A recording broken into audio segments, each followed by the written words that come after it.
Hello everyone, a warm welcome to you all on our channel Utkarsh Classes. So students, as you all know कि हमारी brand new प्रारंभ series के अंतर्गत हम UGC net में बार बार repeat होने वाले इम्पॉर्टेंट और हॉट टॉपिक्स की थ्योरी क्लासेस आप लोगों को प्रोवाइड करवा रहे हैं। जैसा कि आप सब जानते हैं कि लास्ट सेशंस में इंडस वैली सिविलाइजेशन और वैदिक सिविलाइजेशन से रिलेटेड हमने थ्योरी क्लासेस की हैं और साथ ही साथ उनके कुछ एमसीक्यूज को भी हमने सॉल्व किया था। ठीक है, तो स्टूडेंट्स यहाँ पर आज जो हमारा टॉपिक रहने वाला है, as you all can see, that is philosophy of Buddhism. Philosophy of Buddhism जिसे हम हिंदी में कह सकते हैं बौद्ध दर्शन। ठीक है, जिसे हम हिंदी में कह सकते हैं बौद्ध दर्शन। तो स्टूडेंट्स, क्योंकि ये हमारी थ्योरी क्लास है तो बहुत अच्छे से हम सारी चीज़ों को स्टडी करेंगे और लास्ट में जो भी डाउट्स हैं आप लोग मुझसे पूछ सकते हैं। साथ ही साथ जो स्टूडेंट्स लाइव क्लास नहीं देख पाते, बाद में वो लोग कमेंट्स लीव कर सकते हैं। हम अगेन आप लोगों के सारे कमेंट्स को रीड करके आप लोगों के डाउट्स को क्लियर करने का प्रयास करेंगे। ठीक है, यस। तो सभी स्टूडेंट्स जल्दी से लाइव आ जाएंगे। सभी को राधे राधे, सभी को जय श्री महाकाल और सभी को very good evening. Yes, a warm welcome to you all on our channel, that is Mayank, Mayur, Vaishali, yes, Nirma, Kaushalya ji. चलिए सो शुरू करें। सो शुरू करते हैं स्टूडेंट्स फिलॉसफी ऑफ बुद्धिज्म यानी कि बौद्ध दर्शन से। देखो बहुत सिंपल सी बात है। सबसे पहले तो आप ये समझो कि फिलॉसफी ऑफ बुद्धिज्म या बौद्ध दर्शन में क्या आता है। तो स्टूडेंट्स पूरे जो बौद्ध दर्शन का बेस है, ठीक है, बौद्ध दर्शन का अगर मैं कहूँ कि पूरे बौद्ध दर्शन का बेस क्या है, तो बेस है बुद्धा की टीचिंग्स, लॉर्ड बुद्धा की टीचिंग्स यानी उनकी शिक्षाएं। ठीक है, लॉर्ड बुद्धा की टीचिंग्स यानी बुद्ध, गौतम बुद्ध की जो भी शिक्षाएं हैं वही इसका बेस बनती हैं। ठीक है, अब यहाँ पर क्योंकि हमारी क्लास बुद्धिस्ट फिलॉसफी पे है तो हम बहुत बेसिक इंट्रोडक्शन पे बात नहीं कर रहे होंगे।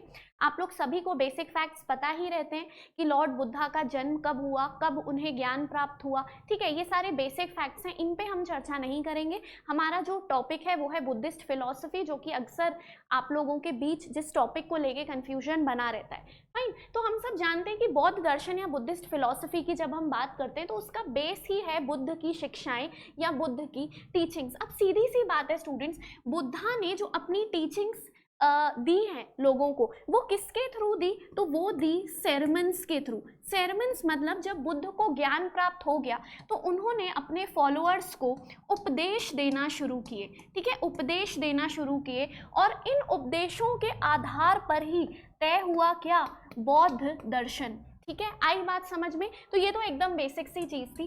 अब हम अपनी क्लास में क्या कवर करेंगे, जब भी हम बौद्ध दर्शन की बात करते हैं तो इसमें क्योंकि बौद्ध दर्शन का बेस है बुद्धा की टीचिंग्स, तो हम सारी बुद्धा की टीचिंग्स यानी शिक्षाओं को कवर कर रहे होंगे। टीचिंग्स के साथ साथ जो भी प्रिंसिपल्स हैं, ठीक है, जो भी प्रिंसिपल्स हैं या जो भी सिद्धांत हैं बौद्ध धर्म में, उन्हें हम कवर कर रहे होंगे।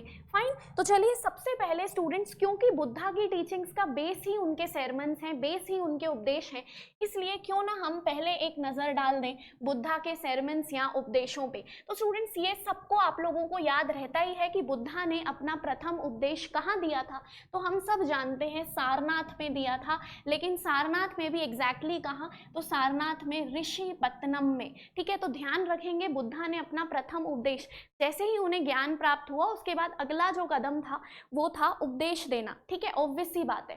तो यहाँ पर स्टूडेंट्स आपको एक चीज ध्यान रखनी है कि बुद्धा ने अपना जो प्रथम उपदेश दिया वो कहाँ पर दिया, ऋषिपट्टनम, सारनाथ में। ठीक है, आगे चलते हैं। ये जो सेरेमन है स्टूडेंट्स उनका, ये क्या कहलाया, ये कहलाया धर्म चक्र प्रवर्तना। क्या कहलाया, इस इवेंट को जब बुद्धा ने अपनी टीचिंग्स को पहले उपदेश के रूप में अपने फॉलोअर्स के सामने रखा, तो वो इवेंट क्या कहलाया, वो इवेंट कहलाया Dharma Chakra Pravartana. That means turning the wheels of law. ठीक है, turning the wheels of law, turning the wheels of law.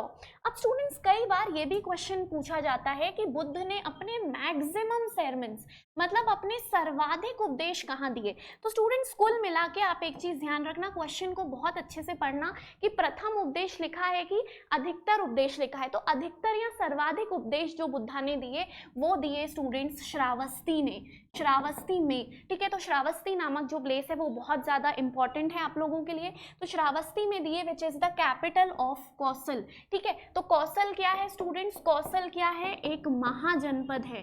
तो हम सब जानते हैं हमें 16 महाजनपद की सूची मिलती है बौद्ध ग्रंथों में। तो उन्हीं 16 महाजनपद में से एक बहुत इंपॉर्टेंट महाजनपद कौशल महाजनपद, जिसकी राजधानी हुआ करती थी श्रावस्ती, वहीं पर ही बुद्धा ने अपने अधिकतर उपदेशों को दिया था, ठीक है।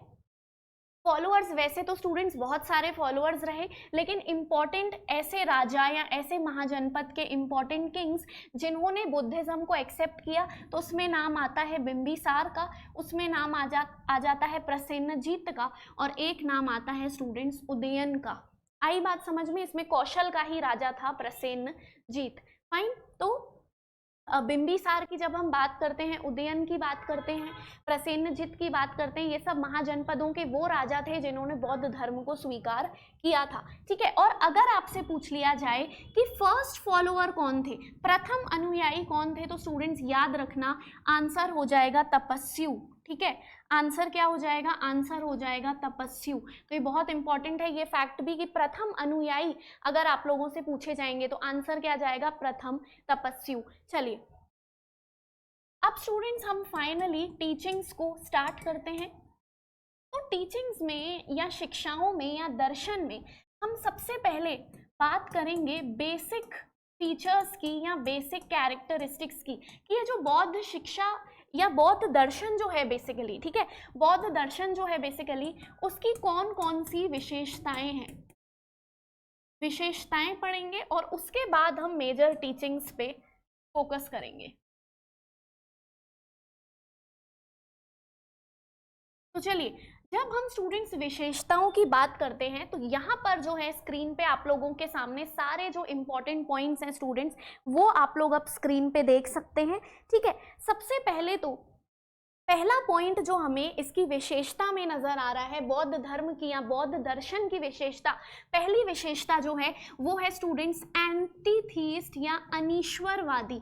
अनीश्वरवादी, तो स्टूडेंट्स एंटीथीस्ट या अनीश्वरवादी हम बौद्ध धर्म को इसलिए कहते हैं क्योंकि स्टूडेंट्स बुद्धा का ये मानना था कि पूरा जो वर्ल्ड है वो दुखों से भरा है, ठीक है, सब्बम दुखम। बुद्धा क्या कहते थे, बुद्धिज्म में क्या बोला गया है, सब्बम दुखम, that means the world is full of sorrows. पूरा जो विश्व है वो वो दुखों से भरा हुआ है। तो सीधी सी बात है कि बुद्धा का कहना था, जब भी बुद्धा से पूछा जाता था कि क्या आप ईश्वर को मानते हैं, क्या आप ईश्वर को रचयिता के रूप में मानते हैं, तो बुद्धा हमेशा कहते थे कि मैं ईश्वर को रचयिता के रूप में नहीं मान सकता, क्योंकि अगर मैं ईश्वर को रचयिता के रूप में मानूंगा, अगर मैं गॉड को क्रिएटर के रूप में मानूंगा, दैट मीन्स मुझे ये भी मानना पड़ेगा कि ईश्वर ने ही दुखों की रचना की है। जबकि बुद्धा कहते थे कि दुखों का जो स्रोत है वो क्या है, तृष्णाएं। तृष्णाएं मतलब हमारे अनलिमिटेड ऑफ या हम कह सकते हैं कि n नंबर ऑफ हमारे डिजायर्स या अनलिमिटेड डिजायर्स, ठीक है। तो हमारी वो इच्छाएं, हमारी वो तृष्णाएं, हमारे वो अनलिमिटेड डिजायर्स जो कभी खत्म नहीं होते, एक्चुअल में वही डिजायर्स ही सारे दुखों का कारण है। तो सबसे पहले स्टूडेंट्स आप इस चीज को समझिए कि जब भी हम बुद्धिज्म की बात करते हैं और बुद्धिज्म फिलॉसफी में या बौद्ध दर्शन में जब भी हम विशेषताओं की बात करते हैं तो पहला पॉइंट एंटीथीस्ट या अनीश्वरवादी क्यों आता है, क्योंकि स्टूडेंट्स पहली चीज तो ये है कि अक्सर जब बुद्धा से गॉड के एग्जिस्टेंस के बारे में क्वेश्चन पूछा जाता था तो ही remained silent on the question of God. वो कभी भी कमेंट नहीं देते थे, कमेंट देने से बचते थे। और स्टूडेंट्स एक इम्पॉर्टेंट चीज ये है कि बुद्ध ने, ठीक है, बुद्ध ने ईश्वर को रचयिता के रूप में नहीं माना है। बुद्ध ने ईश्वर को रचयिता के रूप में स्वीकार नहीं किया, रचयिता के रूप में स्वीकार नहीं किया, ठीक है, तो ये चीज़ बहुत ज़्यादा इम्पॉर्टेंट है जो आप लोगों को ध्यान रखनी है। फाइन, कि भाई बुद्ध ने ईश्वर को रचयिता के रूप में स्वीकार नहीं किया, he didn't accepted God as the creator of the world, क्योंकि मैंने आपको रीज़न बता दिया कि वो कहते थे कि अगर मैं रचयिता के रूप में भगवान को कंसिडर करूंगा तो मुझे ये भी मानना पड़ेगा कि दुखों की रचना भी किसने की है, गॉड ने की है, जबकि ऐसा कुछ भी नहीं है। और एक और चीज़ बताई मैंने कि Buddha remained silent on the question of God, on the existence of God. जब भी उनसे पूछा जाता था कि क्या गॉड एग्जिस्ट करते हैं, so he used to prefer being silent, वो साइलेंट रहते थे, आंसर नहीं करते थे। इन सभी चीज़ों की वजह से हम बुद्धिज्म को एंटीथीस्ट या अनीश्वरवादी मानते हैं। Number 1 point. नंबर 2 पॉइंट जो आप लोगों को याद रखना है स्टूडेंट्स, वो है एथीस्ट या अनात्मवादी। ठीक है, एथीस्ट या अनात्मवादी। अब देखो, अनात्मवादी को नैरात्मवाद भी हम कह सकते हैं, ठीक है, नैरात्मवाद। तो आप एक चीज यहां पर ध्यान रखिए स्टूडेंट्स, नैरात्मवाद का मतलब यहां पर क्या है? नैरात्मवाद या अनात्मवादी बुद्धिज्म को इसलिए कहा जाता है क्योंकि स्टूडेंट्स ये सोल के कॉन्सेप्ट में बुद्धिज्म विश्वास नहीं रखता। ठीक है, तो जब भी हम बुद्धिज्म को पढ़ते हैं तो हमें एक टर्म देखने के लिए मिलता है नो सोल। नो सोल मतलब अनात्मवादी। ठीक है, मतलब यहाँ पर आत्मा को नहीं माना जा रहा है। और दूसरी चीज ये है कि यहाँ इसे अनंत भी कहा गया है। एक और चीज याद रखना कि जैसे हम बुद्धिज्म में अनात्मवादी या नैरात्मवाद की बात करते हैं, वैसे ही बुद्धिज्म में अनंत वर्ड का मतलब है नो सेल्फ। ठीक है, नो सेल्फ। और यहाँ पर बुद्धिज्म के कॉन्सेप्ट्स में नो सोल की अवधारणा आती है, नो सोल का कॉन्सेप्ट आता है, क्योंकि यहाँ पर ये लोग आत्मा पे विश्वास नहीं रखते। फाइन। अब एक और चीज है स्टूडेंट्स, अगले ही पॉइंट पे लिखा है रीबर्थ यानी पुनर्जन्म की मान्यता। तो आप लोगों के माइंड पे अब सबसे बड़ा क्वेश्चन ये खड़ा हो रहा होगा कि मैम अगर बुद्धिज्म आत्मा के कॉन्सेप्ट पे नहीं मानता तो फिर वो रीबर्थ के कॉन्सेप्ट में क्यों मानता है? ठीक है, यहाँ पे लिखा है अनात्मवादी या नैरात्मवाद, मतलब आत्मा को नहीं मान रहे, लेकिन अगले ही पॉइंट पे लिखा है पुनर्जन्म की मान्यता। दैट मीन्स रीबर्थ को या पुनर्जन्म पे विश्वास किया हुआ है। तो ऐसा कैसे? तो ऐसा इसलिए स्टूडेंट्स, क्योंकि जैसे ये वाला जो कॉन्सेप्ट है, रीबर्थ का जो कॉन्सेप्ट है बुद्धिज्म में, देखो बुद्धिज्म में आपको मालूम है कि आत्मा को हम स्वीकार नहीं कर रहे। ठीक है, नो सेल्फ की बात आ रही है, या नो सोल की बात आ रही है, या अनात्मवाद की बात आ रही है। अब रीबर्थ के कॉन्सेप्ट को हम कैसे समझाएंगे? तो रीबर्थ के कॉन्सेप्ट के लिए एक जो बहुत अच्छा एग्जाम्पल हमें बौद्ध ग्रंथों में देखने के लिए मिलता है, वो एग्जाम्पल हमें देखने के लिए मिलता है स्टूडेंट्स मिल्क का। तो बौद्ध ग्रंथों में हमें समझाया गया है कि जिस प्रकार से मिल्क है, तो मिल्क अलग अलग कंडीशंस के हिसाब से अलग अलग चीज़ों में परिवर्तित होता है। फॉर एग्जाम्पल, मिल्क जो है उसकी आप दही यानी कि कर्ड भी बना सकते हो, मिल्क का कर्ड भी बन सकता है, दही भी बन सकती है। अगर उसकी चर्निंग हो जाए तो वो घी भी बन सकता है। ठीक है, और परिवर्तित कर दिया जाए तो वो बटर या पनीर भी बना सकते हैं हम। तो चाहे बटर की बात करें, चाहे पनीर की बात करें, चाहे घी की बात करें, या फिर चाहे हम दही की बात ही क्यों ना करें, सारे सिचुएशंस में अल्टीमेटली कौन सी चीज परिवर्तित हो रही है? मिल्क। ठीक है, तो क्या मिल्क में आत्मा है और वो परिवर्तन कर रही है? नहीं, मिल्क में एक कॉन्शियसनेस है। ठीक है, वो कॉन्शियसनेस चेंज हो रहा है। तो मिल्क चेंज हो रहा है कर्ड में, मिल्क चेंज हो रहा है घी में, लेकिन सारी चीजों में कोई ना कोई चीज समान है। ठीक है, और वो जो कॉन्शियसनेस थी वो मिल्क में भी थी, फिर कर्ड में भी आई, फिर घी में भी आई, वो चेंज हो रही है। तो यहाँ पर जो बुद्धिज्म है वो सोल या आत्मा पे एग्जैक्टली नहीं मानता, लेकिन वो उस कॉन्शियसनेस पे मानता है। और इस कारण से जो बुद्धिज्म है वो रीबर्थ के कॉन्सेप्ट पे विश्वास करता है, वो पुनर्जन्म के कॉन्सेप्ट पे विश्वास करता है। तो पुनर्जन्म के कॉन्सेप्ट को हम इस मिल्क कर्ड घी बटर वाले एग्जाम्पल से बहुत अच्छे से समझ सकते हैं। ठीक है, तो स्टूडेंट्स कुल मिला के बहुत ही ज़्यादा इंपॉर्टेंट चीज़ पे हमने बात की कि वो आत्मा पे तो नहीं मानता, अनात्मवाद, नैरात्मवाद, अनंत जिसे हम कहते हैं, लेकिन एट द सेम टाइम वो रीबर्थ के कॉन्सेप्ट पे मानता है। फाइन, तो यहाँ पर आप लोगों को ये चीज़ बहुत अच्छे से क्लियर हो गई होगी। अनीश्वरवादी भी डिस्कशन हो गया, अनात्मवादी भी और रीबर्थ भी। Middle path four noble truths को शुरू करने से पहले स्टूडेंट्स हम एक बहुत ही खास फीचर और देखेंगे। एक फीचर हमें और बुद्धिज्म का बहुत अच्छे तरीके से पता होना चाहिए। कौन सा फीचर है वो? देखो स्टूडेंट्स, जब भी हम एक और फीचर की बात करते हैं तो यहाँ पर हमें पता होना चाहिए कि हर एक चीज़ बुद्धिज्म के अकॉर्डिंग परिमित है। ठीक है, हर एक चीज़ बुद्धिज्म के अकॉर्डिंग परिमित है, अस्थिर है, अस्थिर है। ठीक है, हर एक चीज़ बुद्धिज्म के अकॉर्डिंग परिमित है, अस्थिर है और साथ ही साथ क्षणिक है, साथ ही साथ क्षणिक है। स्टूडेंट्स, दैट मीन्स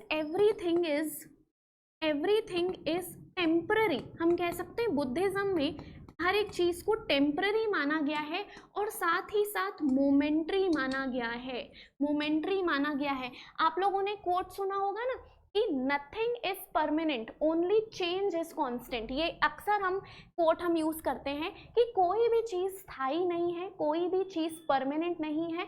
अगर कोई चीज परमानेंट है तो वो खुद परिवर्तन है, वो खुद चेंज है। तो अगर कोई चीज कांस्टेंट है तो वो चेंज है। दैट मीन्स कभी भी कोई भी चीज स्थिर नहीं रह सकती, वो चेंज होगी ही होगी।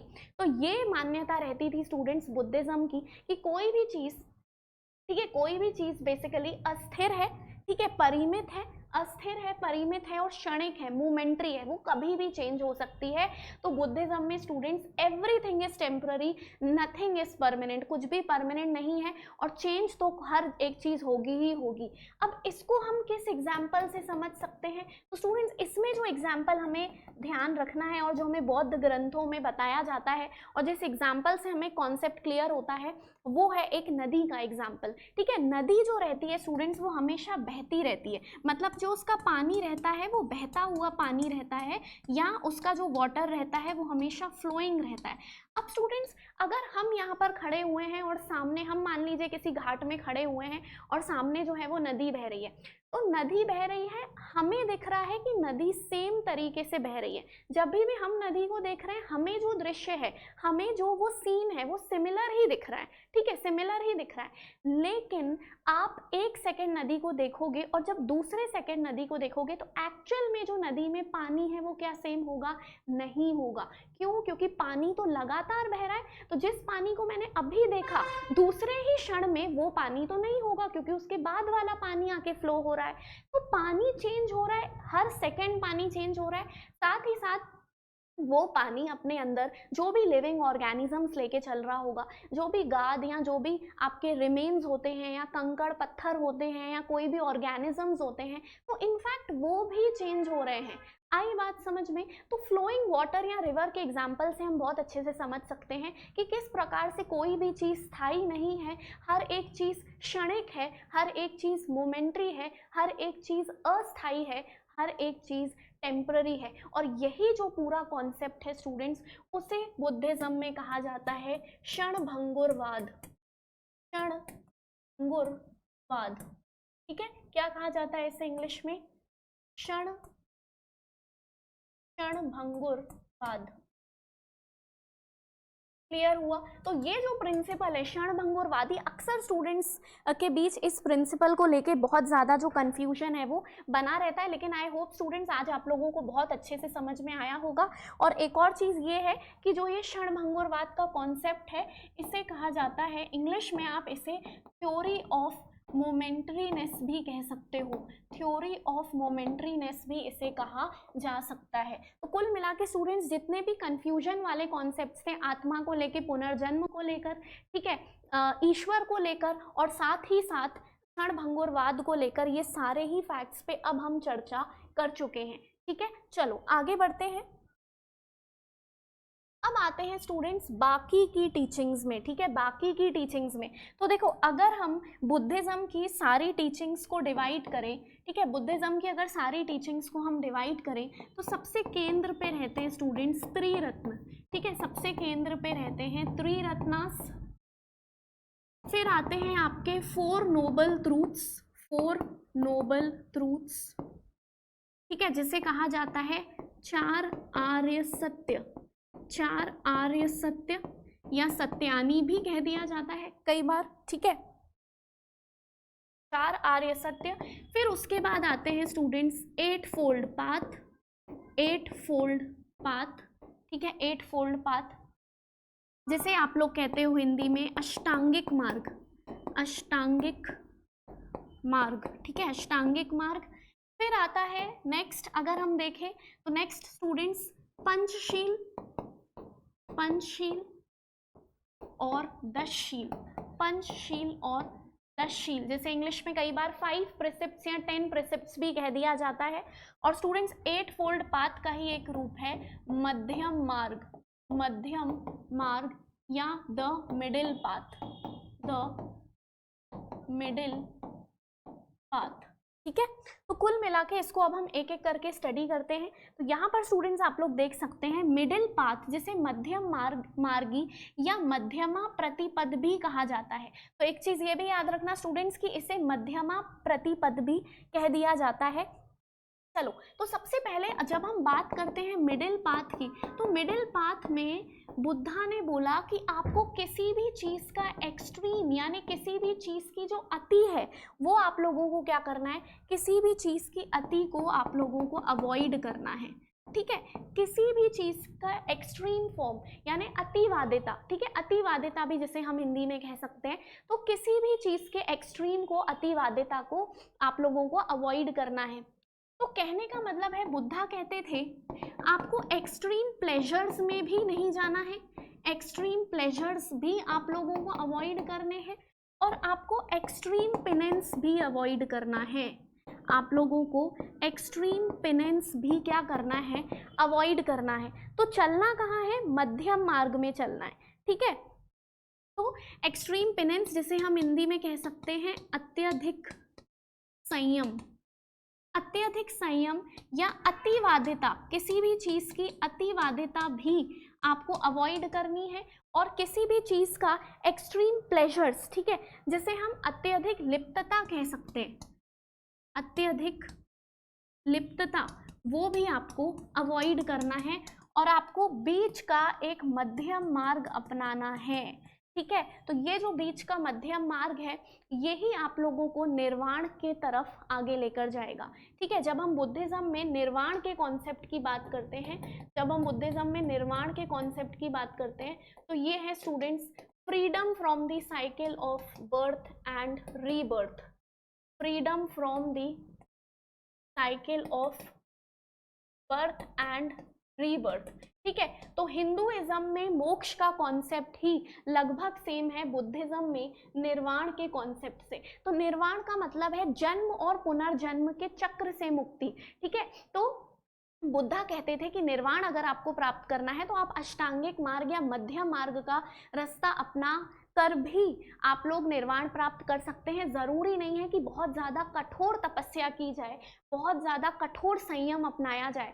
जैसे अगर हम बुद्धिज़्म को जैनिज़्म से कंपेयर करते हैं तो हमेशा आपने देखा होगा कि जैनिज़्म में बहुत ज़्यादा कठोर तपस्या की बात की जाती है, बहुत एक्सट्रीम पेनेंस की बात की जाती है। वहाँ पे जो रूल्स एंड रेगुलेशंस होते हैं, जो डिसिप्लिन होता है वो बहुत ज़्यादा स्ट्रिक्ट होता है, ठीक है, बहुत ज़्यादा कठिन होता है, हर व्यक्ति उसको नहीं कर सकता। लेकिन बुद्धा का मानना था कि आपको अतिवादिता को अवॉइड करके आप मिडिल पाथ में इजीली आगे चल सकते हैं और अपना जीवन व्यतीत कर सकते हैं, ठीक है। तो ये था आपका क्या, मिडिल पाथ, फाइन। तो ये मिडिल पाथ जिसे हम मध्यमा प्रतिपद भी कह रहे हैं। आगे देखते हैं students the 4 noble truths of the Buddha, Buddha के 4 आर्य सत्य।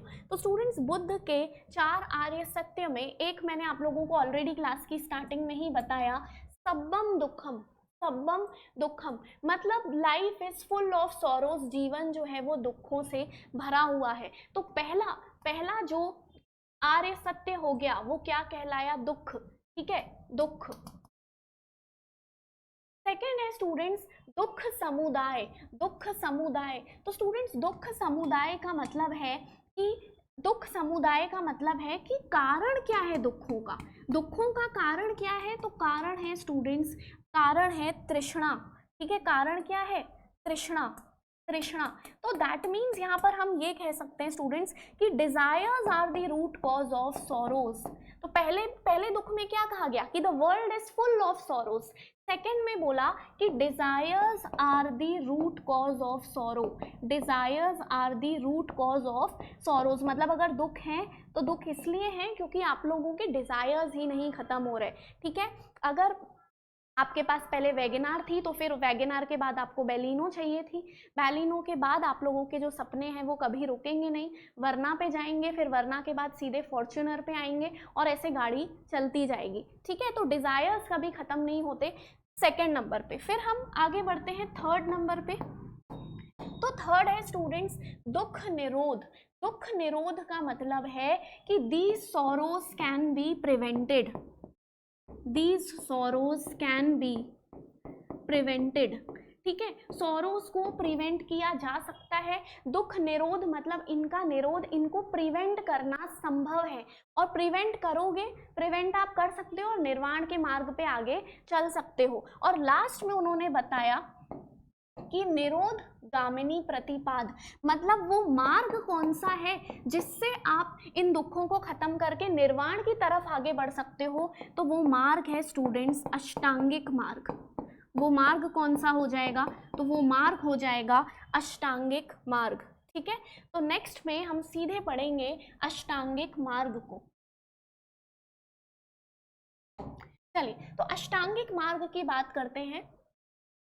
तो यहाँ पर आप देखिए students, the world is full of sorrows, reason हमने देख लिया, तृष्णा, निर्वाण हमने देख लिया, और फिर उसके बाद परम लक्ष्य भी हमने देख लिया। अब यहाँ पर वही लिखा है कि अष्टांगिक मार्ग जो है, यहाँ पर निर्वाण की प्राप्ति हेतु हमें अष्टांगिक मार्ग के साथ साथ दशशील का प्रिंसिपल भी दिया हुआ है। तो पहले हम स्टडी करते हैं अष्टांगिक मार्ग को। तो यहाँ पर देखिए स्टूडेंट्स, आठों के आठों पॉइंट्स जो हैं वो आप लोगों के सामने हैं।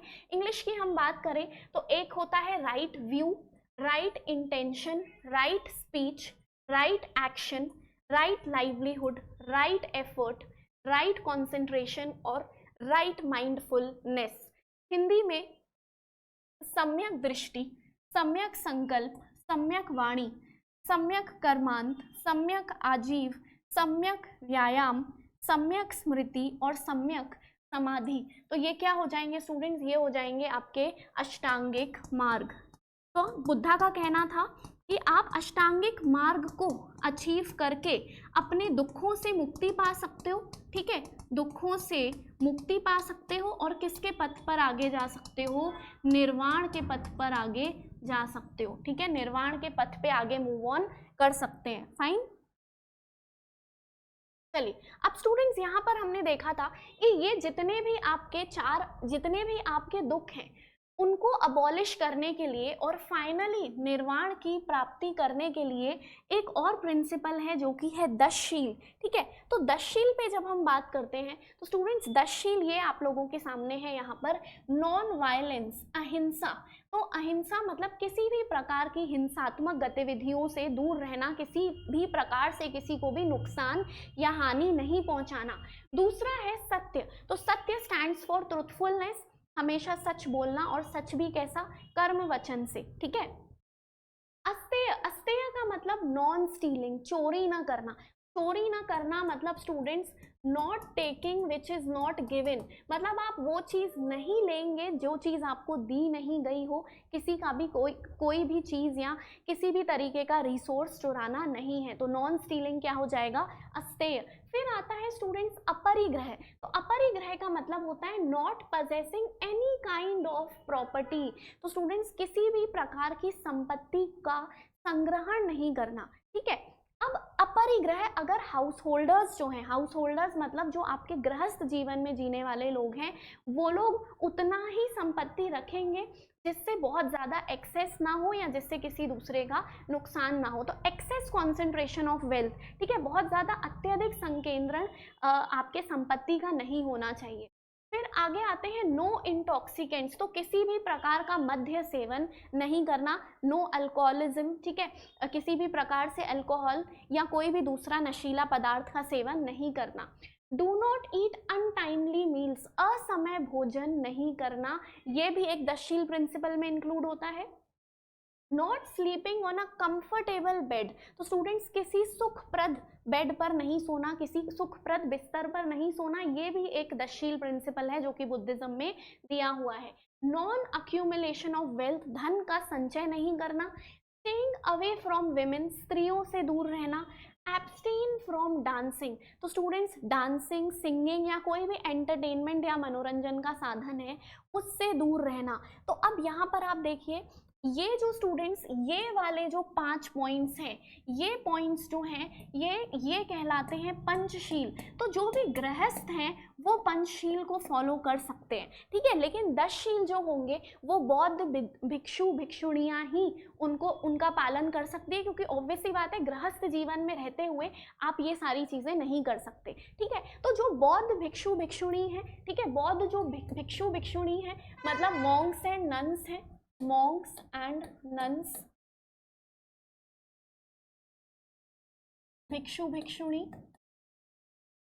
तो जो भी मॉन्क्स एंड नन्स हैं उनके लिए क्या दिया हुआ है स्टूडेंट्स, दशशील प्रिंसिपल्स। जबकि जो हाउस होल्डर्स हैं, ठीक है, जो हाउस होल्डर्स हैं, जो गृहस्थ हैं, उनके लिए क्या एडवोकेट किया गया है, उनके लिए एडवोकेट किया गया है स्टूडेंट्स पंचशील, ठीक है, उनके लिए क्या एडवोकेट किया गया है, उनके लिए एडवोकेट किया गया है स्टूडेंट्स पंचशील। क्लियर हो गया इतना, ठीक है। तो यहीं से ही आप एक चीज और याद रखना स्टूडेंट्स कि जब भी हम बुद्धिज्म के फॉलोअर्स की बात करते हैं, जब भी हम बुद्धिज्म के अनुयायियों की बात करते हैं, तो यहाँ पर हमें 4 कैटेगरीज देखने के लिए मिल जाएंगी। तो कौन कौन सी कैटेगरीज होंगी वो स्टूडेंट्स, एक तो होगा आपका सीधे सीधे भिक्षु भिक्षुणी, ठीक है,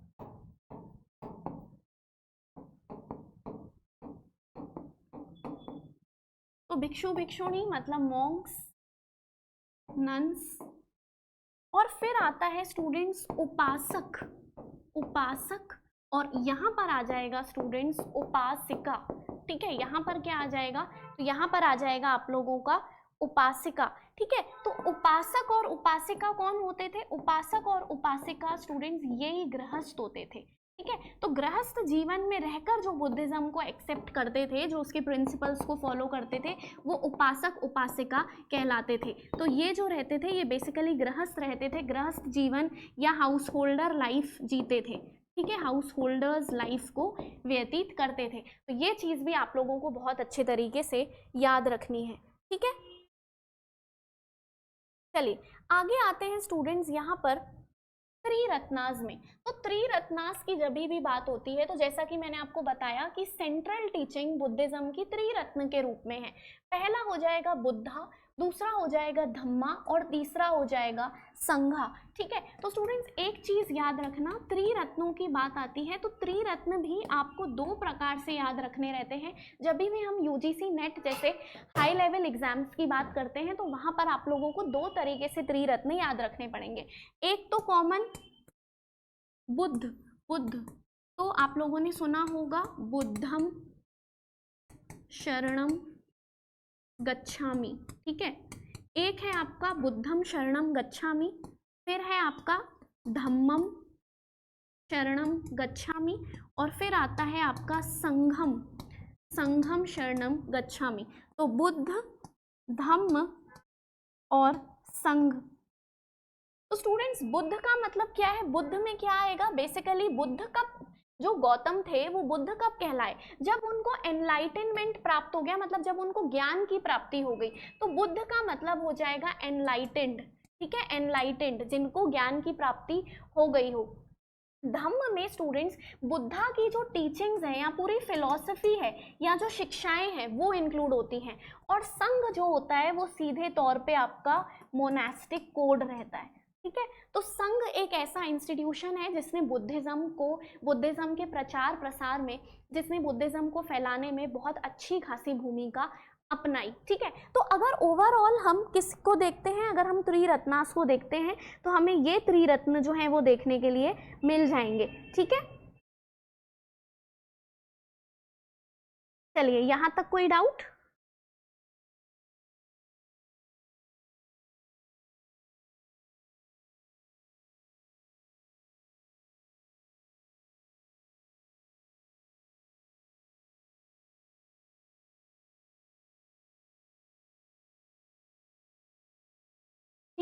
ओके तो अब जो मैं आप लोगों को बता रही थी कि एक त्रिरत्न तो मेनली हमको ये देखने के लिए मिलते हैं, लेकिन एक और सेक्शन देखने के लिए मिलता है स्टूडेंट्स, उसमें आप याद रखना प्रज्ञा, शील और समाधि। तो कई बार ऐसा भी पूछा जा सकता है कि प्रज्ञाशील, समाधि ये 3 दे देंगे और इसके अलावा एक और कोई चौथा ऑप्शन ऐड ऑन कर देंगे और उसमें आप लोगों से कहा जाएगा कि इनमें से कौन सा एक त्रिरत्न नहीं है। अब वहां पे स्टूडेंट्स कंफ्यूज हो जाते हैं कि भाई हमने तो बुद्ध धम्म संघ के अलावा कोई त्रिरत्न पढ़ा ही नहीं।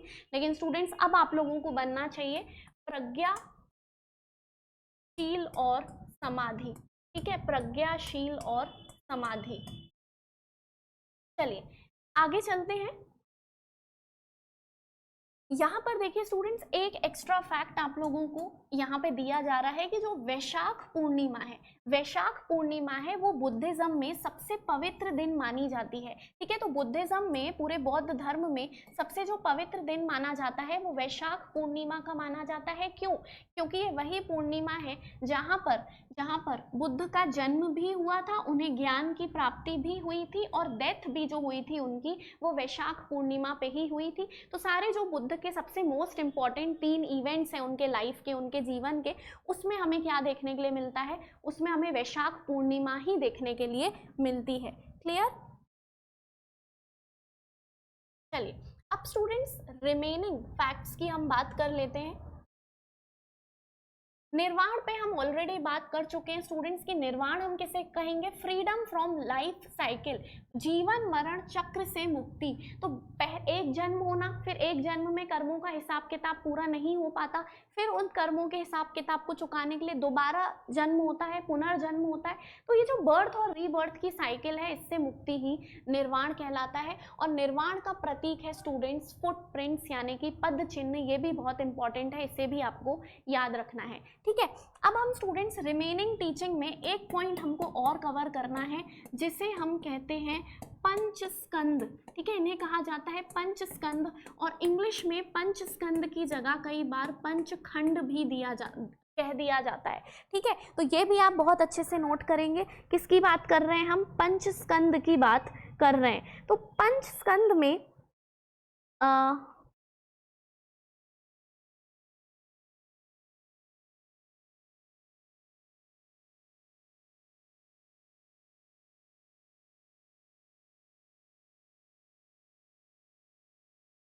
ठीक है, तो स्टूडेंट्स पंचस्कंद एक पंचखंड होते हैं और एक हमें लिखने हैं पंचबल। पंचबल, तो देखो पंचबल में क्या क्या आएगा? पंचबल में आता है एक प्रज्ञा। ठीक है, पंचबल में एक इंक्लूड होता है स्टूडेंट्स प्रज्ञा, फिर एक इंक्लूड होता है आपका श्रद्धा। ठीक है, एक इंक्लूड होता है श्रद्धा। ठीक है, एक इंक्लूड होता है स्टूडेंट्स स्मृति, एक आ जाएगा आप लोगों का स्मृति। ठीक है, एक आता है स्टूडेंट्स वीर्य। ठीक है, एक क्या आ जाएगा आप लोगों का? एक आ जाएगा वीर्य। तो ये कितने हो गए? 4 हो गए। यहाँ पर हम एक और 5वां लिख लेते हैं, तो 5वां हो जाएगा स्टूडेंट्स समाधि। 5वां हो जाएगा आप लोगों का समाधि। ठीक है, तो ये आप लोगों को बहुत अच्छे से याद रखना है। तो एक चीज याद रखना, पंचबल बोले या 5 सेंसेस या 5 इंद्रियां बोल दी जाए। ठीक है, तो ये भी आप लोगों को बहुत अच्छे से याद रखना है कि पंचबल बोल दिया जाए या 5 इंद्रियां बोल दिया जाए तो इसमें कौन कौन से 5 एलिमेंट्स इंक्लूड होते हैं? प्रज्ञा, श्रद्धा, स्मृति, वीर्य और समाधि। तो ये मोस्ट इंपॉर्टेंट है, ये भी आप लोगों को बहुत अच्छे से ध्यान रखने हैं। तो स्टूडेंट्स आई होप आज आप लोगों के बौद्ध दर्शन या बुद्धिस्ट फिलॉसफी से संबंधित बहुत सारे इंपॉर्टेंट कॉन्सेप्ट्स क्लियर हुए होंगे। हम हमारे जो एप्लीकेशन में हमारे जो फाउंडेशन बैचेस लगते हैं उत्कर्ष यूजीसी नेट के, उसमें हम बहुत ज़्यादा चीज़ों को डिटेल में पढ़ते हैं। यहाँ पे एक एक एलिमेंट पे बहुत ज़्यादा डिटेल पे बात करते हैं और प्रतीत्य समुत्पाद, क्षणभंगुरवाद, इसमें भी और बहुत डिटेल में चर्चा होती है। तो स्टूडेंट्स आप लोग चाहें तो डिस्क्रिप्शन में सारी लिंक्स गिवन हैं, आप लोग हमारे बैच को परचेज कर सकते हैं। साथ ही साथ अगर आप लोग चाहते हैं कि ऐसी थ्योरी क्लासेस कंटिन्यू रहें तो ज़रूर वीडियो को लाइक करिए, ज़्यादा से ज़्यादा शेयर करिए और हमारे चैनल के साथ जुड़े रहिए। Thank you very much, have a good day, keep learning, keep revising and keep smiling.